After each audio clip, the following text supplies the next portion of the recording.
Bara verið þið velkomin á þennan opna fund Stafræns ráðs í nýsköpunarvikunni og það sem við ætlum ekki áherslu á hérna í dag kannski fyrst og fremst nýsköpun í borginni.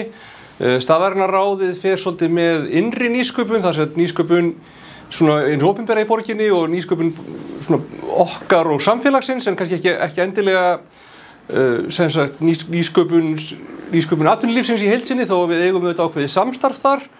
En svo þetta eru viðfangsefni okkar margvísleg og við erum til dæmis mikið með stafrænu umbreytinguna, ég fjalla aðeins hana líka, ávinningin sem við náðst af henni, og svo erum við náttúrulega líka með íbúalýðræði og alls konar svoleiðis íbúasamráðsverkefni.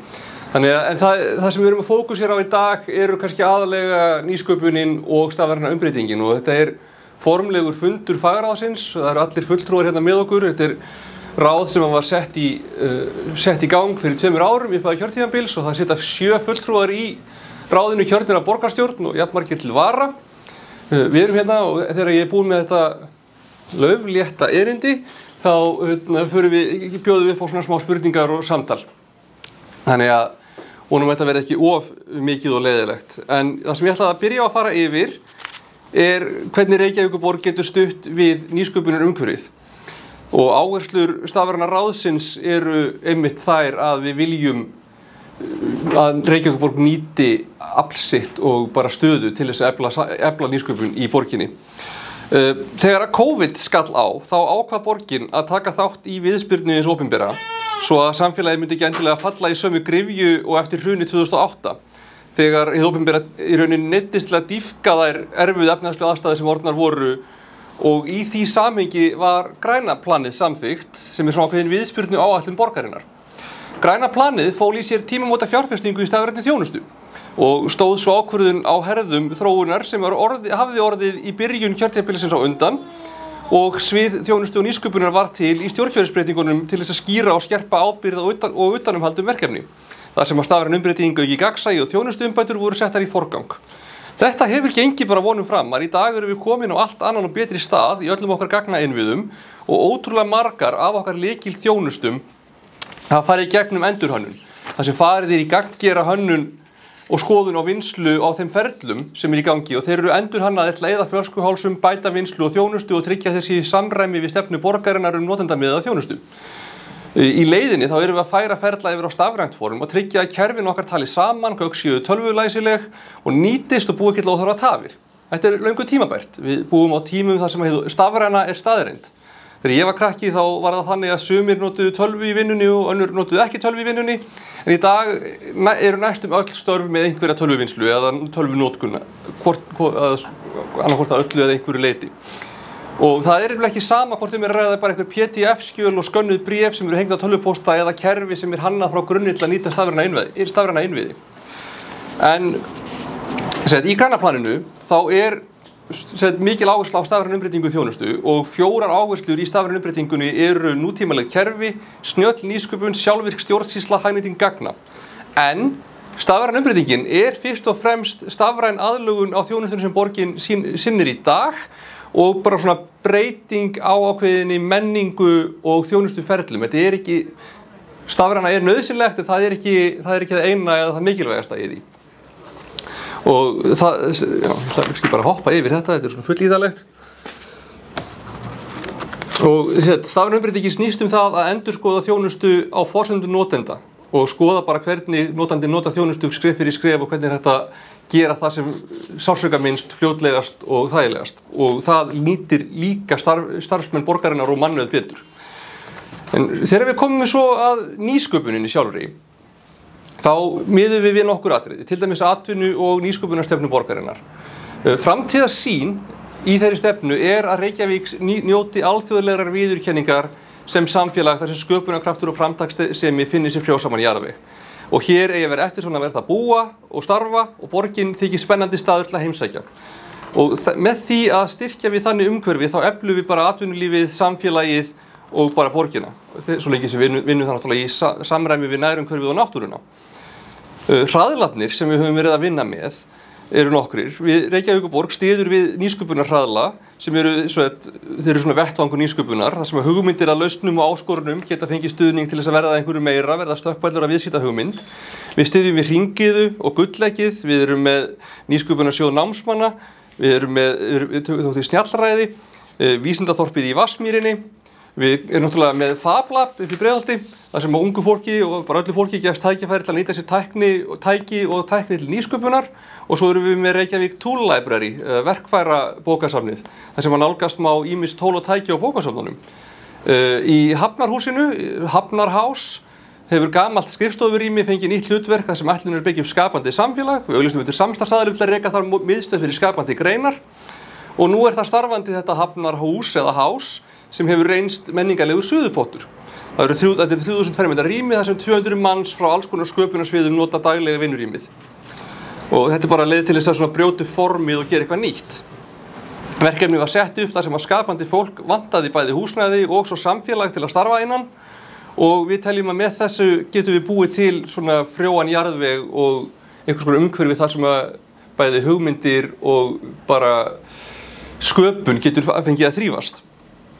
Gagna hlaðborðið er eitt sem við erum með líka og þó að það sé kannski fyrst og fremst bara svona gagnsæis og upplýsingasýnitól þar sem þú getur flett upp alls konar bara hvernig í sundi, hvernig staðan á biðlistum, hvernig bara hitt og þetta í borginni, þá þetta líka gagnlegt því þannig getur þú fengið alls konar hrágögn borgarinnar bara beint. Til dæmis ef þú vilt vera með eitthvað fyrirtæki, eitthvað app sem að notar einhver gögn til dæmis sundstað, getur fengið hrágögn þarna svo getur sett inn í það.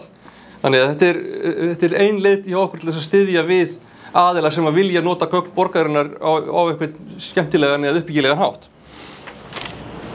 Við skulum sjá, fann að lesa hérna aftur það sama. Skulum sjá, við erum með styrkjagátt, Reykjavíkurborg veitir alls konar styrki árlega og styrkjagáttin er leið hjá okkur til þess að gera það ferli gegnsærra og auðveldara og gera það bara skýrara hvernig sótt þannig að fólk sé ekki að upplifa efasemdir í hvaða potta á að sækjum, sé kannski ekki að sækjum á mörgum stöðum samtímis og kannski báðir staðirnir hafna þeir halda hinn staðurinn muni samþykkja eða eitthvað svoleiðis og þetta bara býr til meira gagnsæi í því hvernig styrkir borgarinnar nýtast. Og það er bara í samræmi við okkar áherslur og forgangsröðun. Við erum þátttakendur í Cities Coalition for Digital Rights. Það er mjög áhugavert bæði af því að það er eitt af svona stóru samstarfsvörunum sem við erum í hinu stafræna sem eru ekki beintengt við eins og Eurocities eða Evrópusambandið eða eitthvað svoleiðis.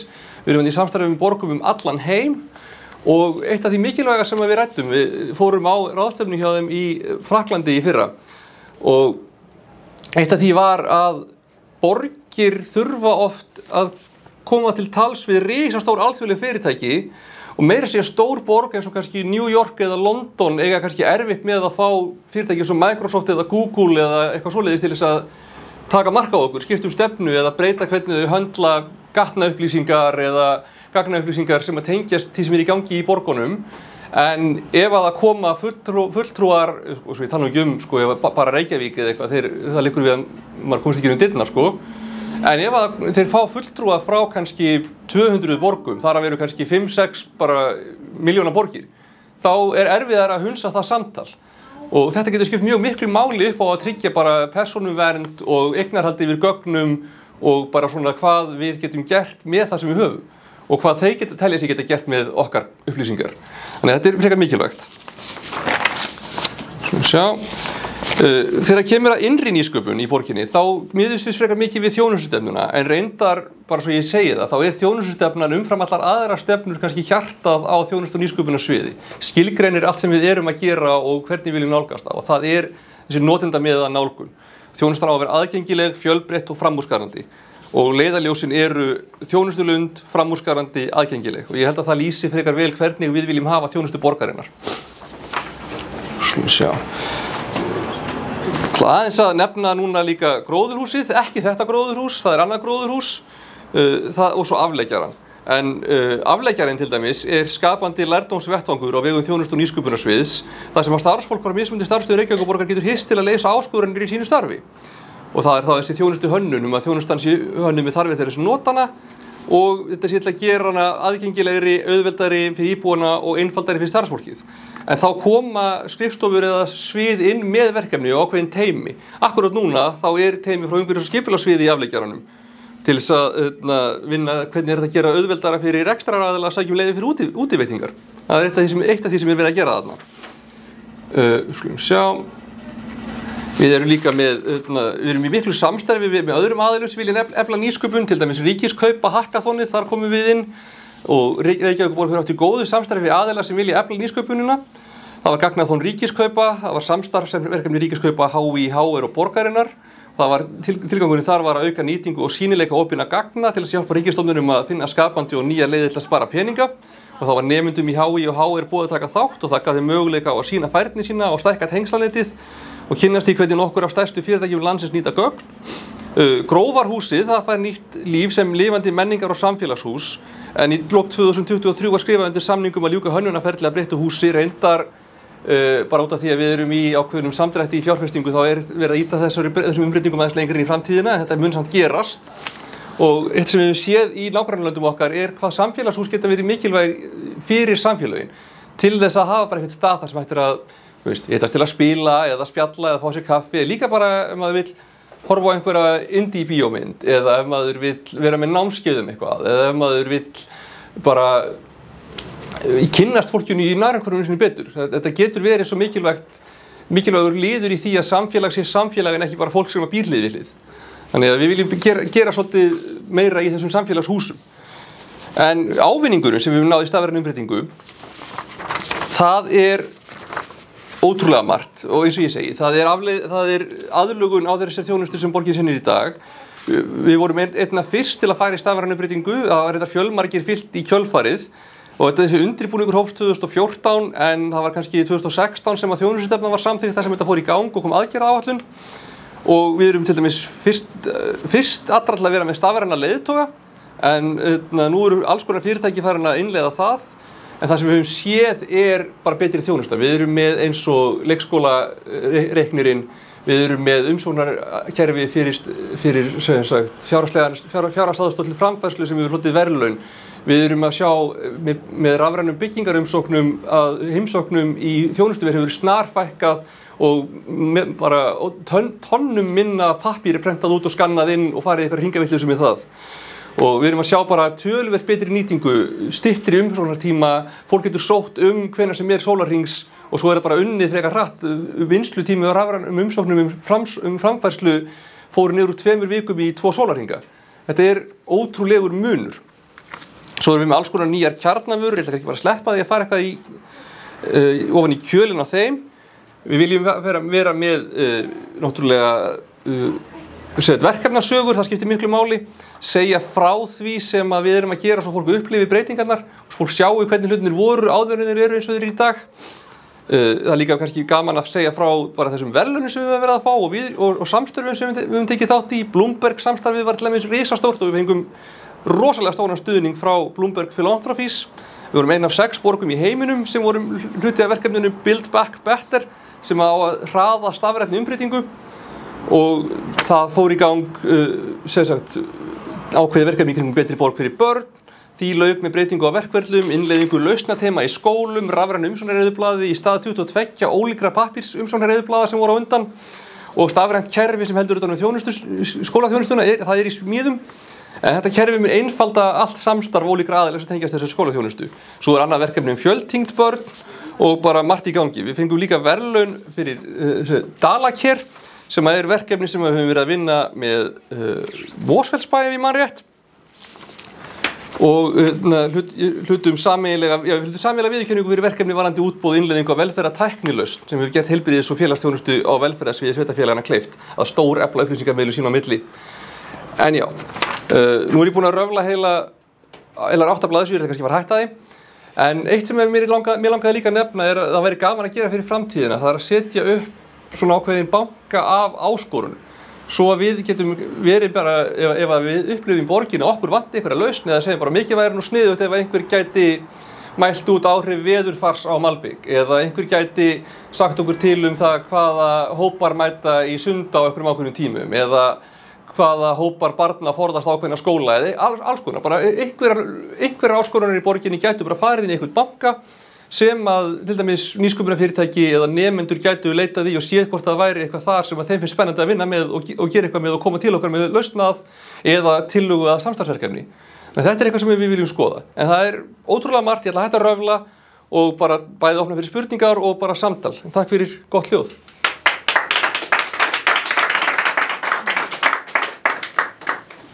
Má ég spyrja? Auðvitað. Þið spyrja bara. Má ég spyrja, ok. Mér finnst það áhugavert sem þú sagðir í lokin, svona þessi banki, þar sem sko borgin setur fram áskoranir og svo kannski einhver frumkvöld eða einhver rosalega sniður sem hugsar að hann geti leyst áskorunina. Hvað svo? Hvernig fær hann svo aðstoð? Fær hann... Væntanlega, við höfum það eftir að útfæra þetta, en væntanlega væri þetta fyrst og fremst banki af svona hlutum sem að vitað að borginni þyki verðugt að sé leyst, hvort að það væri með því að við myndum beinlínis styrkja eitthvað verkefni eða við myndum gæti sent inn bara pitch að samstarfsverkefni eða bara að fólk viti þá allan að þetta sé eitthvað sem við erum kannski að leita að og ef þau eru hvort þið að smíða það þá gætu þið vilja senda okkur línu bara nú þetta til viljið þið kaupa það að mér eða eitthvað svoleiðis. Þannig að það getur verið á alls konar nótum. Ég veit að Kitty svolítið verið að pæla í þessu líka. Já, kannski tengt þessu þá það hægt að nýta þetta svo marga vegu. Við erum til dæmis með hraðla. Við getum verið að henda og hackathon sem við erum að taka þátt í og koma. Við getum verið að henda út þessum áskonum og inn í hraðla, inn í hackathon og svo framvegis þannig að sé verið að vinna okkar áskonum beint þar inni líka. Síðan getum við verið að tengja saman þekkinguna sem innan hos okkur við sem hafa þekkingu á áskorunum við fólki sem vil leysa við okkur. Þannig að þetta svona plattform sem gæti verið að tengja saman fólk og hugmyndir og áskorunir og út frá því þá bara eitthvað sem vex og græs. Þannig að við þurfum að skapa bara þetta umhverfi. Hvert á hlutverk Reykjavíkurborgar að vera í vistgerð nýsköpunar. Það að skapa umhverfi fyrir frumkvöld sem koma að vinna með okkur að lausnum. Ok, nú allir sem að bíða eftir að koma á stað viljið öll rétti fund samtímis svo enginn færi fram hjá mér. Ok, ég held að þú hefur verið fyrst og svo Skúli og svo þú og svo, já. Ég ætla bara að halda áfram þessari braut. Þetta eitthvað sem þekkt annars staðar? Hefur einhver önnur borg gert svona, setja áskorunina sína svona fram á svona hlaðborga? Það hafa ákveðnar borgir farið átt með, kölluðu að það var ekki örútboð eins og í Amsterdam og fleiri stöðum, þá hentu þeir fram og fengu ákveð fjármagn til að vinna að þessu lausni með borginni þá.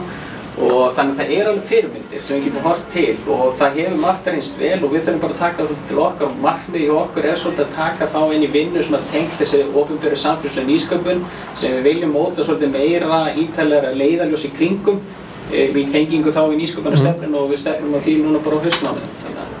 Má bæta við bara að þér Amsterdam hendi út 5 stærstu áskorunum sínum og ekki augljósum verkefnum, bara hvernig hefur að tækla plast í síkjón og komu frumkvæðan með lausnir. Og tengist líka hugmyndinni útboð á lausn eða vanda frekar heldur en útboð á tilteknu verkefni. Til dæmis bara ef þú segir hérna er ég með íþróttahús, það þarf góða lýsingu, þá getur þú fengið fjölbreyttari lausnir heldur en þú segir ég þarf nákvæmlega svona margar slár á nákvæmlega svona ljósum og nákvæmlega þessari gerð og þú getur haft nákvæmari verðhugmyndir fyrirfram og kannski getur verið erfitt að bera saman mismunandi lausnir en það getur verið mjög erfitt þegar þú ert komin í niðurnjörvað útboð fyrirfram þá ertu kannski útiloka einhverja aðila sem getur verið með einhverja sniðuga aðra lausn. Þannig að þetta tengir svolítið því líka að hugsa meira bara ok, hérna er eitthvað vandamál sem þarf að leysa frekar heldur en ég ætli svona hálfpartinn að hanna lausnina mína fyrirfram og spyrja svo hver getur smíðað þetta ódýrast eða svona þannig. Skúli? Já, ég held að þetta sé nefnilega mjög skemmtileg pæling til þess að tengja saman þessar ólíku vítir sem við erum að vinna með sem fórst yfir í ræðunni. Við erum að vinna með þjónustustefnuna, við erum að vinna með nýsköpun, við erum að vinna með lýðræðis áherslurnar og þetta getur verið ákveðin skuldpunktur, skiljið bara hvernig getur við tekið skref fram og þannig að líka pólitíkin sé meira að byggja á samtali og aðkomu sem flestra til þess að leysa svona stór samfélagslega verkefni. Og svo bara eitt til viðbótar því sem þú nefndir, Kristján, þegar við erum með nýsköpunum sem námsmann, við erum í samtali við hann og borgin getur stigið með viðbótarskref í því að segja við erum hérna með þessar áskoranir sem við myndum vilja gjarnan vilja að nemendur í háskólaumhverfinu myndu glíma fyrir utan það sem tengist þetta frumkvöðum og þeir sem eru lengra komnir. Já, það getur reynda góður punktur sko, af því að ef að þú getur vísað til þess í umsókn í nýsköpunarsjóð námsmanna að þetta sé eitthvað sem að Reykjavíkurborg er að leita að lausn við, þá getur það verið til þess að gera það meira spennandi til þess að styðja. Birgir, þú varst með spurningu hérna, er það ekki, eða pælingu? Já, bara mér langaði að spyrja út í svona þessu klasapælingar og það er orðið að tala um svona hringrásarklasa og ég veit að ráðuneytið og umhverfisstofnun eru eitthvað byrjuð með eitthvað verkefni. Er Reykjavíkurborg að fara inn í einhver svoleiðis samstarfi kringum hringrásar nýsköpun? Sko, nú ég ekki alveg inni í hversu langt það er komið. Við höfum klárlega áhuga á því. Mögulega veist þú meira það, Kiddi? Ég þekki ekki nákvæmlega Hulda ekki kannski að þekka mest. Við erum aðalega 4 klösum, við erum ekki komin inn í hringrásarklasann en þegar hann verður orðinn meira aktív þá trúi ég ekki öðru en að við færum í samstarf hann eins og við hina klasana og við erum aðeins að efla bara almennt þetta okkar samskipti við klasana. Já. Þú veist, þannig að það er í rauninni okkar tengingin í atvinnulífi, þú veist, þessi snertipunktar einhvern veginn, þannig að og hringrásarklasan er þetta kjörinn. Og þetta er alveg í samræmi við alla okkar hugmyndafræði og stefnur en hvað sem við höfum ekki verið beinn aðili að því að koma honum á fót en ég held að við myndum klárlega hafa áhuga að því að vera þáttakandi með einhverjum hætti og bara helst töluvert miklum hætti. Þetta er einmitt það sem við þurfum að sjá vaxa í auknum mæli, að einmitt í klassasamstarfi þá er einmitt þannig tengingarnar og þekkingin sem myndast á milli fólks sko, og það er einmitt það sem Áskornabanki heima sér inn í sko, þannig að þetta tengist allt saman. Þannig að við erum að sjá bara eins og ég er í Hafnarhaus eins og Alexander kom inn á, það er ótrúlega mikilvægt bara þessi þekkingar yfirfærsla sem myndast á milli fólks. Og út frá því sprettur kannski eitthvað gróska út frá því að það verði eitthvað nýr klassi sko. Þannig að það er svo margt sem getur gerst. Bara sem dæmi núna í Hótel Sögu er þvílíkt tækifæri núna þar sem að vera að setja nýja menntavísindasviði og við erum búin að vera ýta eftir því að nýsköpunarfólk okkar í skólamálum koma þar inn líka, Mixtura og Fablab verður hana og þannig að frumkvöðlar koma líka. Við þurfum að skapa vettvangi þar sem að þessir aðeins koma allir saman og út frá því, er fólk að vinna að þeim lausnum sem við erum að kalla eftir kannski, út frá þeim banka sem við setjum upp. Þannig að fullt af tækifærum í tengingu við klassu. Þú varst með spurningu líka, Hulda? Já, það var í rauninni varðandi þessu nýsköpunargátt, af því að ríkið er búið að vera að þróa einhverja svona gátt þar sem var hugsunin að tengja frumkvöðla við áskoranir og ríkiskaup var, þú veist, ég heyrði eitthvað í þeim og við í rauninni megum nýta þetta, þau sögðu það bara, þetta gæti það verið einhver hugmynd sem svona fyrsta skref að þú veist að nota það sem er til. Nú veit ég er ekki búin að tjekka á því bara hvernig þetta hefur gengið í rauninni með þessa gátt, hvort hún sé yfir höfuð virk og hvort eitthvað sé í gangi þar. Tvímælalaust að það er ákveð skref sem hann var tekið hjá Ríkiskaupum. Nú veit ég ekki hvað nákvæmlega staðan er þar. Náttúrulega þá Ríkiskaupið núna gangi inn í fjársýsluna, ég held að það sé nýjasta staðan. Þannig að það er ótrúlega mikilvægt einmitt þessi menning sem var að byggjast það var svona nýsköpunarmenning eins og verðum að sjá að gerast innan borgarinnar sko. Þannig að það er mjög mikilvægt að við séum að tengja saman þannig að verði kannski bara einn Áskornabanki fyrir hið opinbera þessu og síðan bara koma sveitarfélög, ríki og Reykjavíkurborg öll saman þannig inn. Þetta er sem þetta nýta út af við saman, alveg tímust, það þarf að taka þetta saman. Og við getum líka þá að minnsta kosti séð hvernig þetta er að ganga og hvort það sé einhver spenna fyrir þessu eða þannig. En þetta er klárlega bara, ég svona ákvað að taka pínu sénsinn að blasta út pælingu sem er ekki komin eitthvað voðalega langt, bara svona akkurat núna bara pólitísk hugmynd, en gaman að heyra að fólki finnst hún áhugaverð, þannig að þetta er augljóslega eitthvað sem við ætlum að skoða betur. Voru fleiri sem að vildu ræða eitthvað, spyrja eitthvað, segja eitthvað, skama mig, hendi ykkur í mig? Með Listaháskólann, hvað er ekki hægt að gera eitthvað svona meiri brú yfir í hana þegar alltaf tala háskólana, einhvern veginn er hann oft ekki með? Þetta er bara rosalega góður punktur og það er alveg rétt og bara svo það sé sagt, þegar við segjum háskólarnir, þá meinum við auðvitað líka Listaháskólann. Já, en það er bara svona oft einhvern veginn er það ekki með. Nei, ég veit það og það er fólk sem er bara þjálfað í nýsköpun, þú veist, akkurat. Bara í því. Algjörlega. Það er ekki að setja saman, þú veist, Háskóla Íslands og Reykjavíkur við Listaháskólann. Já, bara og þetta er að myndast þessi torfa, það verður Listaháskólann hérna í gamla Tótthúsinu frá þá alveg nábýli við okkur sko listasafn Reykjavíkur og Borgarhúsið. Já, Hafnarhúsið, þannig að það verður og svo Grófarhúsið. Gaman að sjá hvað svona degla getur komið út til. Já, algjörlega, og bara allan svona í pólitíkinni þá erum við mjög spennt fyrir því að svona innvinkla Listaháskólann betur sko. Og svo að það sé sagt þá bara erum við alveg líka opin fyrir samstarfi við Bifröst eða Háskólann á Akureyri eða fleira en það er sérstaklega áhugavert einmitt að fá í nýsköpunarvinkilinn frá Listaháskólanum. Þannig að líka bara í tengingu við þessa uppbyggingu sem skólar koma inn á. Þetta í rauninni svona ákveð form af klasa sem að fara að myndast þarna. Þannig margar einingar sem koma saman og þetta ótrúlega spennandi að sjá hvað fyrir að gerast þarna. Við tek alveg undir með sem sagt varandi það við þurfum að involvera Listaháskólann enn betur af því það eru mikil tækifæri í tengingu við hvernig við erum að hugsa og þróa okkar verkefni og lausnir á þessu. En já, þú varst með... Ég spyrja bara með akkurat þennan klasa þá Hafnarháls, það var fyrst svona kynnt svona eins og tímabundi lausn á rými sem væri eitthvað, þú veist, já, einhver tímalína, hvað verður þetta lengi, þetta til handbúða eða? Veistu, mögulega, veist Kitty eða Óskar kannski vita það betur en ég? Skúli kannski að koma safn mínu Tryggva en málið er þetta er tímabundi, en þarna það sem gerist, þannig gefum við ákveð sigurum og tækifæri fyrir aðeins að sanna sig og fólk sýnir fram og eitthvað virkar. Þá bara, er það okkur í pólitíkinni, og hvernig ætlum við að lesa það og hjálpa fólki þegar það virkilega búið að sanna sig? Beina svarið er nei, sko, það liggur ekki fyrir einhver ákvörðun sérstaklega tímalínu. En það að þetta sé eitthvað sem er að virka og sé sniðugt, það þýðir ekki endilega það að vera nákvæmlega stað áfram, en það þýðir samt þessi verkefni sem við viljum vinna áfram og þá getum við bara fundið því nýjan stað eða nýtt form þegar að fram líður, sko, og það er bara góð ábending líka að fara að passa upp á það tímanlega. Huld? Já, það var líka kannski bara í tengslum með þetta húsnæði sem borgin er að eða þú veist, að setja fram fyrir frumkvæði og annan starfsemi. Þetta hefur verið svona pínulaust í reipunum eða þannig, það er náttúrulega fullt í gangi en þú veist, einmitt, hver er stefnan og hvert er það, hvað er það sem við viljum með þessu og hverja viljum við fá inn og svona það að ég held að við þurfum bara aðeins að setjast betur einhvern veginn Akkurat. Marka þessa stefnust eignaskrifstofu held ég hafa verið að halda utan þessa samninga Það er mögulega eitthvað að notera hjá okkur að fara í aðeins skýrri stefnumótun með það en ég ætla samt að kannski, þú veist, svona hugsunni á mér er að það er ákveðið virði líka í því að þetta er pínu kvikt og svona, þetta er svona möguleiki til þess að nýta hús sem að kannski óvænt eru í lítilli notkun í 2-3 ár og koma þá inn með eitthvað sniðugt sem að hefur verið kannski, hefur vantað upp á. Þannig að, en jú, klárlega það þarf kannski betri stefnumótun til þess að svona fólk viti hvaða væntingar getur haft og hafi eitthvað öryggi og fyrirsjáleika. Þessi degla er eitthvað sem við viljum Akkurat.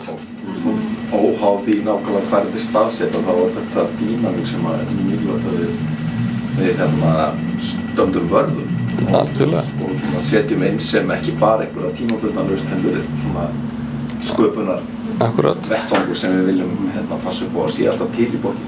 En svo þurfum við líka bara algjörlega og við viljum klárlega halda í þessa grósku og gerjun en hluti af því er náttúrulega líka stundum byggir upp eitthvað og svo leysur það upp og byggir upp eitthvað nýtt og þá koma partar af þessu fyrra inn í það nýja og þetta getur aldrei áfram að flæða þó að formið breytist þannig að maður svona maður vill heldur ekki staðná mikið akkurat í þessum gera en á sama tíma vill maður búa til einhvers konar fyrirsjáanleika þetta er meira en að segja það en já, eru eitthvað fleiri sem fólk langar að nefna eða spyrja eða segja? Ég er ótrúlega ánægður með þessu umræður í kringum klasa og Háskólabanka. Þetta er bara eitt af því sem er ótrúlega mikilvægt til þess að tengja okkur betur við nýsköpunarumhverfi. Þannig að ég held að þarna liggi alveg gífurlegt tækifæri og við þurfum að taka þetta og skrifa áfram inn í okkar svona gleðilegu stefnumótun í tengingu við opinbera og samfélagslega nýsköpun. Og ég held líka þessi áskoranir leið og nú er allan við erum eitthvað búin að vera að reyna að setja niður á blað hvað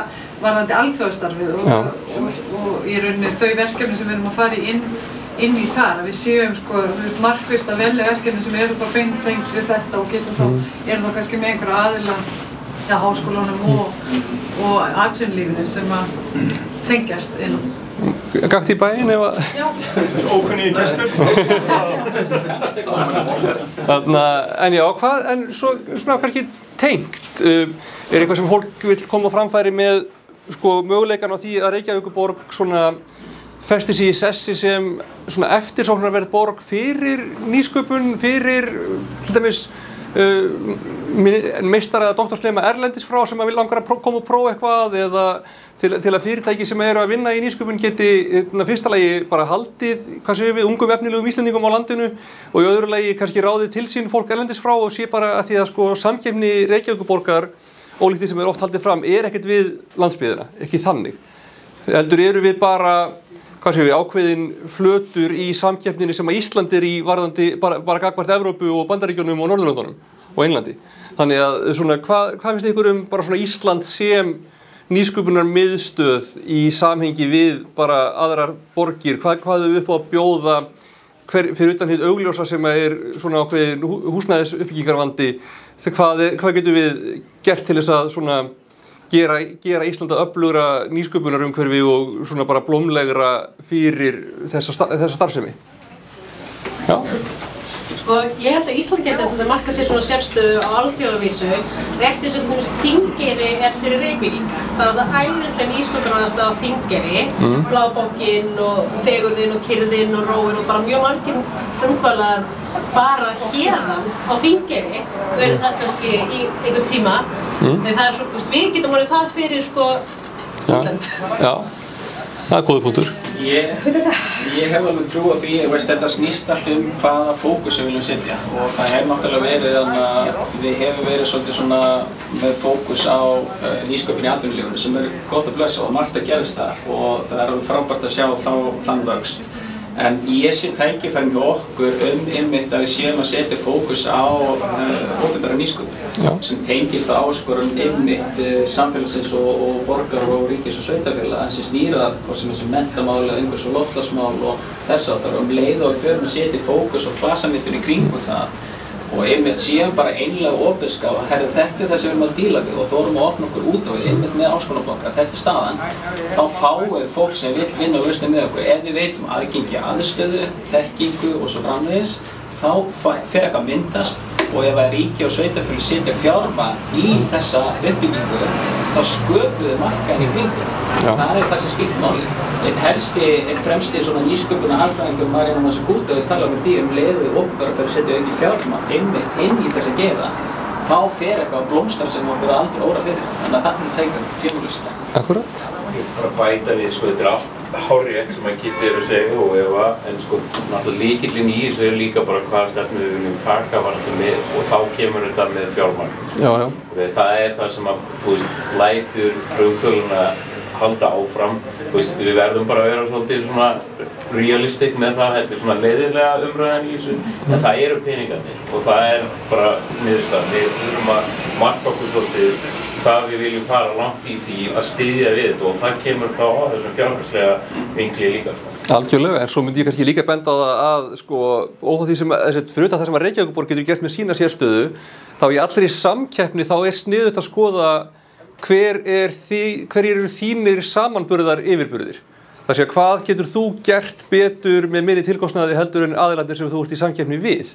Og það sem að Ísland hefur kannski og Reykjavík hafa kosti í eru náttúrufegurðin, við erum komin lengra að mörguleiti í hringrásarhagkerfi, við erum komin lengra að mörguleiti í stafrænni umbreytingu, við höfum, ég myndi segja kvikmyndageirinn og svona sjónvarpsþáttagerð og eitthvað svoleiðis er komin á ákveðin stað þar sem er auðveldar að keppa núna við heldur en aðra aðila. Við erum með náttúrulega umhverfisfegurð og gæði og allt sem að tengist því hefur ákveðið samkeppnisforskot og ég myndi segja að við þegar við hugsa bara hvernig keppum við London, hvernig keppum við Amsterdam, hvernig keppum við Berlín, þá þurfum við að skoða þessa hluti, bara hvar er okkar samkeppnisforskot, þó auðvitað sem höfuðborg þá verðum við að sinna öllum þessum þáttum og sem náttúrulega bara þjóðríki þá getum við ekki trassað neitt algjörlega, þá getum við samt alveg skoðað svona hvaða sérhæfingar borga sig fyrir okkur, við myndum aldrei verða leiðandi bílaframleiðandi til dæmis.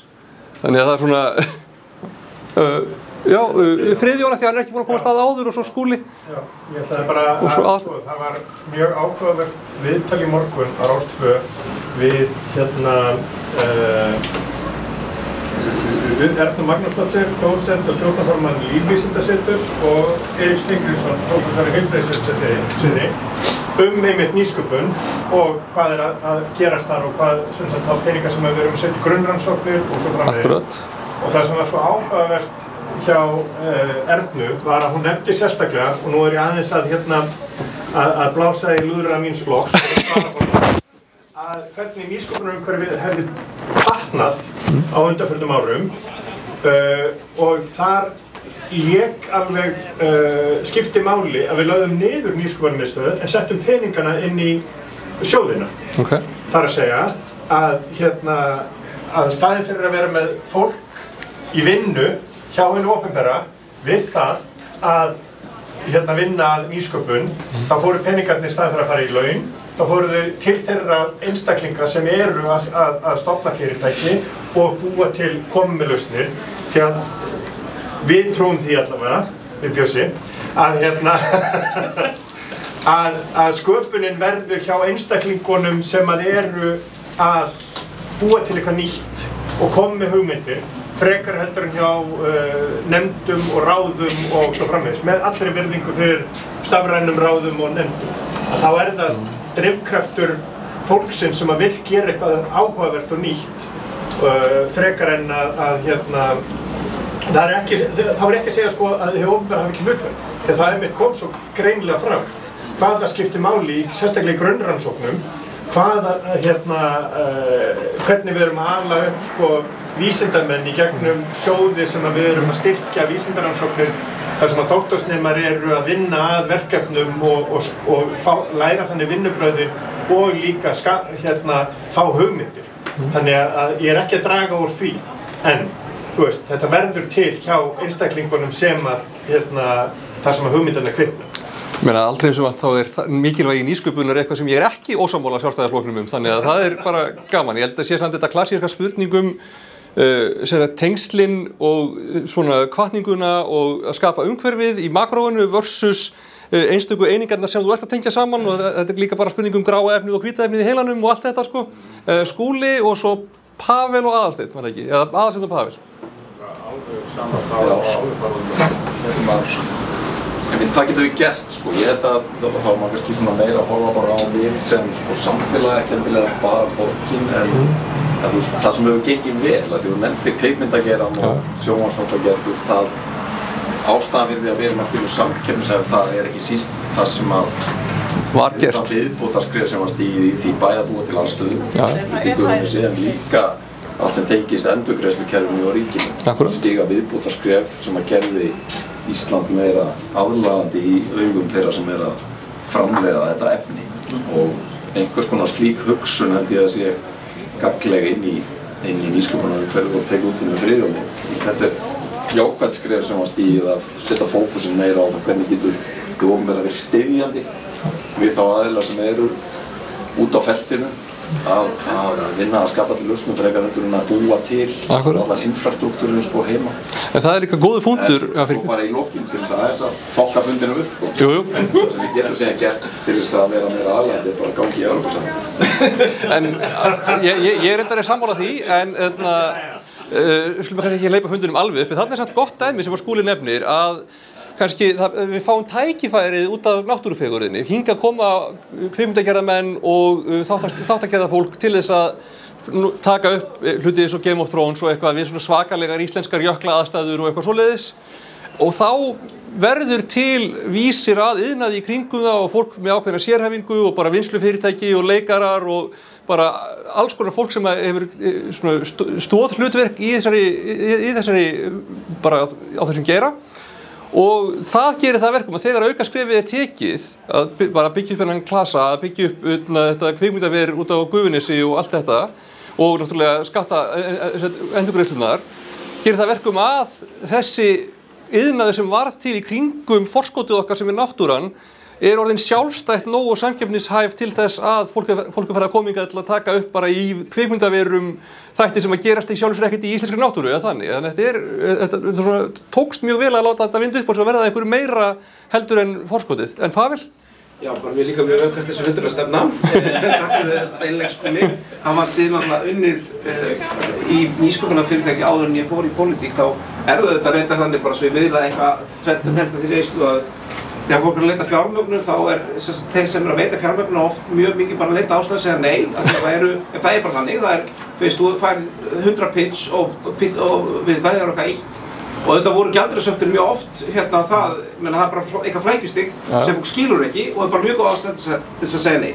Þannig að það er svona, já, ég tek undir það að þetta er góð hugmynd. En annað sem ég líka aðeins veltur, ég veit ekki hvort að það sé margir innan úr geiranum en okkar reynsla af því þegar við vorum að fara úr því að vera lítið sprotafyrirtæki, vera millistórt að húsnæði var á þeim tíma allavega vandamál, ég veit ekki hvort við upplifað ennþá.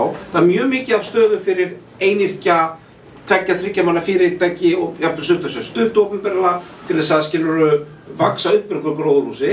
En þegar voru þetta að leita að fara yfir það að vera kannski 50 manna fyrirtæki, þá er ekki jafn mikið raunin góð skrifstofurými og sérstaklega ekki, segjum það bara, miðsvæðis, þar sem og það kannski hljómar svolítið auðvitað snobbað að leggja áherslu á það, en þegar þú ert með kjarna í ákveðin starfsfólki, sem 20-30 manna kjarna, sem er vanur að búa á einhverjum stað, þá er það bara ákveðin áhætta ef að fyrirtæki ákveður að flytja í annað sveitarfélag eða mjög margt í burtu sem fólk þarf að breyta sínum samgönguvenjum. Þannig að þetta er svona bara skipulagslegur punktur að allavega á sínu tíma þá var erfitt fyrir fyrirtæki sem að fara út í að vera smásprot, í að vera millistórt hugvitsfyrirtæki að finna gott skrifstofuhúsnæði. Þetta er eitthvað sem við ættum bara að hafa augun opin, myndi ég segja. Ok, já, við skulum sjá, ég ætla að hleypa Andreu að fyrst vegna þess að hún er ekki búin að komast að áður. Reyndar, er einhverjir hérna sem hafa ekki tjáð sig áður á fundunum sem langar að komast að því að við fyrir svona bráðum að klára tímann? Ok, en bara, ég hleypa Andreu að næsta því hún er ekki komist að áður og svo aðeins henni. Og já, Björn reyndar ekki búin að... Ok, gjörðu svo vel Andrea og svo, já, ég er búin að fresta aðeins nokkuð oft reyndar en Andrea fyrst. Það var búin að komast að. Já, ég ætla bara að stakka inn í þetta tengist kannski pínulítið líka því sem að Pavel var einmitt að segja sem ég var farin að velta fyrir mér af því, þú veist, hvað getur borgin gert? Þetta er náttúrulega kannski spurningu líka ástandið sem í borginni til ég hafa hljóð. Já, kefum minni. Ástandið sem í borginni með að, þú veist, það er lágt atvinnuleysi, það er rosalega erfitt og dýrt að komast í húsnæði, bæði íbúðarhúsnæði og eins og Pavel réttilega nefnir í skrifstofuhúsnæði. Og það er kannski bara eitthvað sem maður þarf að velta fyrir sér í stefnu varðandi til dæmis það að vera að einblína mjög á uppbygginguna í ferðaþjónustu og hótelauppbyggingu að það sé kannski spursmál það að maður leggja áhersluna frekar í svona verðmætari atvinnuuppbyggingu af því að það er farið að vera vandamál fyrir fólk að bara yfir höfuð að búa í Reykjavík sem er að vinna í ferðaþjónustu vegna þess að það er svona láglauna atvinnugeiri og er mjög plássfrekur, þú veist, og undir, þú vilt kannski frekar byggja einmitt aðstöðu fyrir svona einhvers konar virðisaukandi atvinnu og íbúðarhúsnæði frekar heldur en að vera að sturta út lóðum í hótel. Þetta er alveg rosalega góður punktur en tengist líka bara aðskipulagssýninni sem Reykjavíkurborg er með. Hluta því er einmitt að fyrsta lagi stækka hið effektífa miðsvæði með öflugum almenningssamgöngum og ný svæði eins og Krossamýratorg, eins og Kjeldalandið eru öll hönnuð með sín miðsvæði sem á bæði eru þá með skrifstofurými og verslunum og atvinnurekstri og eru svo tengd með borgarlínu við miðborgina, svona frekar hröðum. Þannig að við þurfum svolítið að hugsa þetta í þessu samhengi. Við höfum líka verið með þessa stefnu að fjölga í rauninni íbúðum í vesturhluta borgarinnar og atvinnuhúsnæði í austurhluta borgarinnar til þess að jafna þess út umferðarálagið bara á morgnana og síðdegis þannig að fólk geti búið nær það sé ekki þannig að allir búi í austurborginni og vinni í vesturborginni þannig að það er svona ákveðin skipulagspæling með þetta en þetta er samt alveg rétt hjá þér að við þurfum aðeins að hugsa hvaða hvata búum við til með skipulaginu sem við hönnum. Það er bara virkilega góð punktur. Þú vildir bæta ykkur við? Já, ég ætlaði bara að skjóta inn að stuttu vegna þess að ég var að lesa pælinguna með 15 mínúta borgina og hvernig útfærslan á þessu hefur verið á mismunandi stöðum. Mér finnst vera of mikil stjórnvöld á Íslandi vera svolítið rög við það að vera að stjórna, þú veist, það er alltaf eitthvað neikvægt við það að vera að stjórna einhvern veginn hvað gerist í einhverju atvinnulífi, en eins og þetta hefur verið gert í Frakklandi, það sem það hefur gengið best er að það hafa einmitt verið gerðir hvatar, það hefur verið sett inn til dæmis afsláttur fyrir ákveðna tegund af atvinnustarfsemi á þessum svæðum vegna þess að fyrir mig til dæmis nú bý ég í nýju Vogabyggðinni og þar er gert ráð fyrir einhverjum atvinnurekstri og hvað er þarna, þú veist, fyrir okkur í hverfinu, það er fasteignasali, þú veist. Gott og vel þá er komið afgreiðslustofur og svona pínlítið eitthvað svona íbúameðuð þjónustu á svæðið, en það er svona einhvern veginn, mér fannst þetta var svona klassískt dæmi hvernig þetta getur mislukkast. Bara mjög sammála því og kannski góð punktur í því samhengi að þegar að hverfi eru ný og eru að byggjast upp, þá getur verið meðan að það er ekki búið að fylla upp íbúðarýmdina, þá getur verið minni starfsgrundvöllur fyrir atvinnurekstur akkurat á meðan. Og þá er voðalega freistandi fyrir þá sem að eiga þau atvinnuhúsnæði að reyna að breyta þeim í íbúðarhúsnæði eða skammtímaleigu eða eitthvað svoleiðis.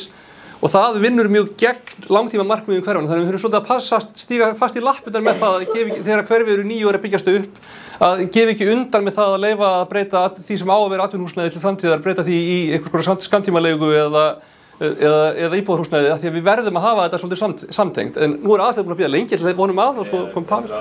Ég ætlaði bara að hamra svolítið heim, sem ég var með á hann, að alveg klárt að við getum unnið út frá einhverjum sérstöðum. Það hefur margsýnt sig, við höfum þekkingu í sjálfbærri orku, í fiskveiði, þekkingu og alls konar hluti sem hafa verið hérna í rauninni svona leiddir af okkur hér frá Íslandi.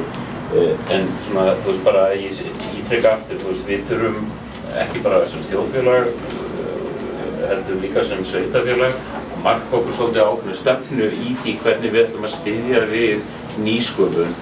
Og þá kem ég aftur bara að, það er kannski vinsælast að tala um Ísrael í dag. Tel Aviv er náttúrulega eitt besta dæmið hvað hefur gerst í nýsköpun í heiminum. Og ég held að sé ekkert endilega út af því að þeir voru með einhverja sérstaka þekkingu, þeir bara ákváðu að fara í þessa vegferð og leggja töluvert fjármagn í þá vegferð, ekki bara í innviða stuðning, þetta er líka bara fjárhagslegt commitment til nýsköpun.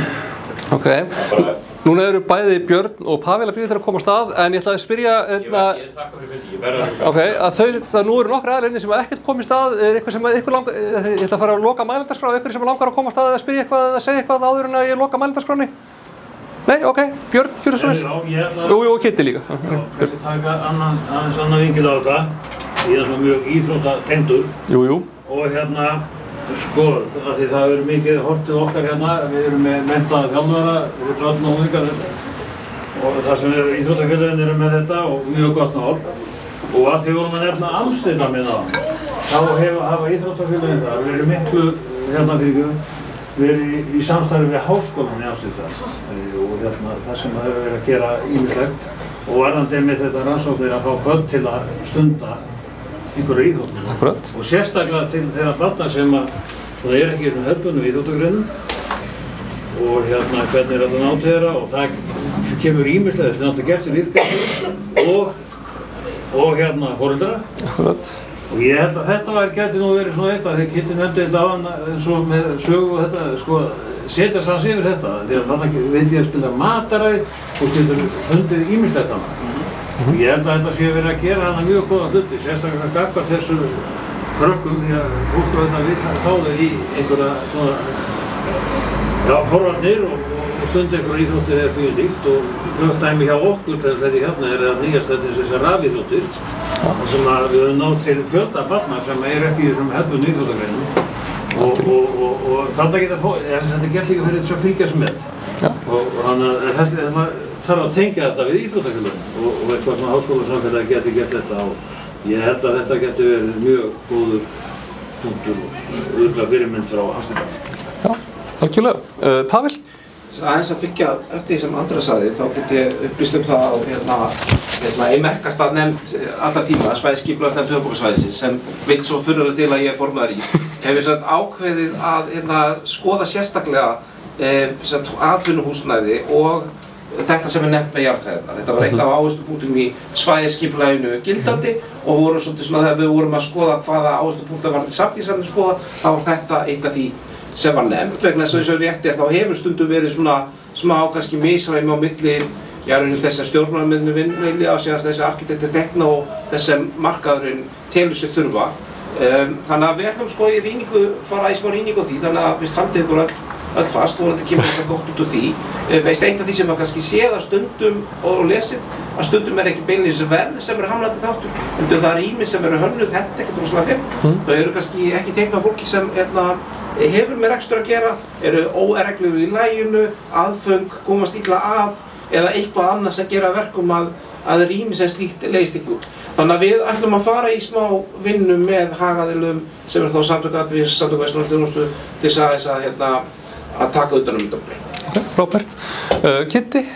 Já, bara kannski byrja á því að taka undir það sem Friðjón sagði á hann. Ég alveg mjög hlynntur þessu skref varðandi nýsköpunarmiðstöðina. Þetta var alveg tímabært og ég held við ætlum að skoða fleiri svona leiðir hvað það varðar. Til dæmis styrkjaumhverfi, það mikil tækifæri þar á mikil tiltekt. Og kannski svona framhald af því, að því vorum að tala kvikmyndina og það sem hefur verið gert fyrir hann og hvað það hefur leitt til hér á landi. Ímyndið ykkur bara ef við myndum fara að taka álíka skref varðandi umhverfis- og loftslagsmál, fyrirtæki sem eru í nýsköpun tengt þeim, eða menntatækni. Ímyndið ykkur ef við myndum taka þessa geira og niðurgreiða og taka þessa nálgun þar, við getum laðað fullt af framfærilegu sprottsbyrjum byggt klasa í kringum þegar verður. Þannig að takk ekki að gífulegt þetta. Já, bara takk og ég ætla kannski bara að þakka fyrir opbáslega gott samtal sem við erum búin að eiga hérna í dag og bara virkilega bara skemmtilega þáttöku og ég liggur við þessi hissa hvað þetta var bara svona frjótt og skemmtilegt samtal. Ég er svona pínu að grínast en nei, samt þetta var bara virkilega gaman og ég mæli líka með að það verða viðburðir hérna, örviðburðir í allan dag og allan morgun og sérstaklega ætla ég að mæla með það erindi Guðnýjar Báru sem verkefnastjóri Hverfi mitt. Það verður klukkan 3 í dag. Það er sem brautryðjendur í stafrænu lýðræði. Mæli endilega með að kíkja á það líka. Ég þarf sjálf að hlaupa upp í nýsköpunardagins opinbera, reyna að komast aftur en við sjáum hvernig það gengur en bara, gjör svo vel. Og ein bókun sem við fáum að lesa upp fyrst við ekki með skjá. Já. Hérna það var við fyrsta lið, fulltrúar Sjálfstæðisflokksins leggja fram svohljóðandi bókun. Borgarfulltrúar Sjálfstæðisflokksins lýsa ánægju með þátttöku Reykjavíkurborgar í nýsköpunarviku. Öflugt og skapandi atvinnulíf hornsteinn velferðar og þjónustu Reykjavíkurborgar. Öflugasti stuðningur borgarinnar væri samt sá að leita enn frekar til fyrirtækjanna í borginni en að reyna að leysa málin innanhús og með ráðningum. Það gildir einu hvort það sé gert undir merkjum nýsköpunar eða almennrar þjónustu. Ok, flott. Þá, ef það er ekki fleira, þá ætla ég bara að slíta þessum opna fundi stafrænaráðsins og þakka ykkur kærlega fyrir skemmtilegan fund og þátttöku.